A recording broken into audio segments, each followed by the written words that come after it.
বাংলাদেশ জাতীয়তাবাদী দলের চেয়ারপারসন ও সাবেক প্রধানমন্ত্রী বেগম খালেদা জিয়ার রোগমুক্তি ও দীর্ঘায়ু কামনায় এবং সাবেক মন্ত্রী ডক্টর মঈন খানের পিতা মরহুম মোনায়েম খানের জন্য দোয়া ও ইফতার মাহফিলের আয়োজন করে পলাশ থানা বিএনপির সহ সভাপতি হাজী শফিকুল ইসলাম স্বপন। রোজ বৃহস্পতিবার ২৬শে রমজান জেলার পলাশ থানার ডাঙ্গা ইউনিয়ন ৪ নম্বর ওয়ার্ডের পলাশ থানা বিএনপির সহ সভাপতি হাজী শফিকুল ইসলাম স্বপনের নিজ বাড়িতে দোয়া ও ইফতার মাহফিলে হাজী শফিকুল ইসলাম স্বপনের সভাপতিত্বে ৪ নং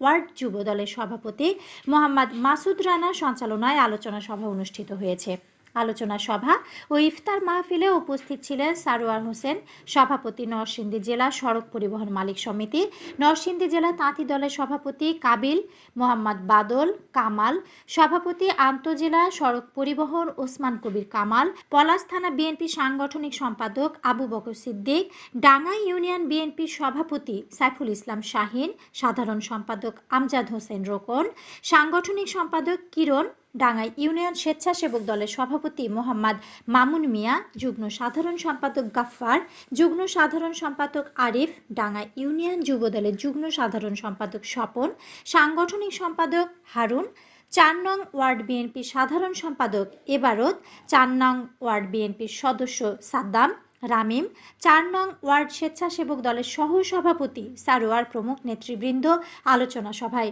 বক্তব্য রাখেন। এ সময় দেশনেত্রী বেগম খালেদা জিয়া, তারেক রহমান, আরাফাত হোসেন কোকো, ডক্টর মোনায়েম খান পরিবার সহ সবার জন্য বিশেষ মোনাজাত করা হয়। দোয়া ও ইফতার মাহফিলে মোনাজাত পরিচালনা করেন ডাক্তার মাওলানা মোহাম্মদ বাছেদ। অংশগ্রহণকারী নেতৃবৃন্দ এবং আগত প্রায় ৬০০ জন মুসল্লিদের মাঝে ইফতার বিতরণ করা হয়। অনুষ্ঠানে সার্বিক দায়িত্বে ছিলেন শাহাবুদ্দিন আহমেদ লিটন, ব্যবসায়ী, কালীগঞ্জ বাজার এবং অন্যান্য স্থানীয় নেতৃবৃন্দ।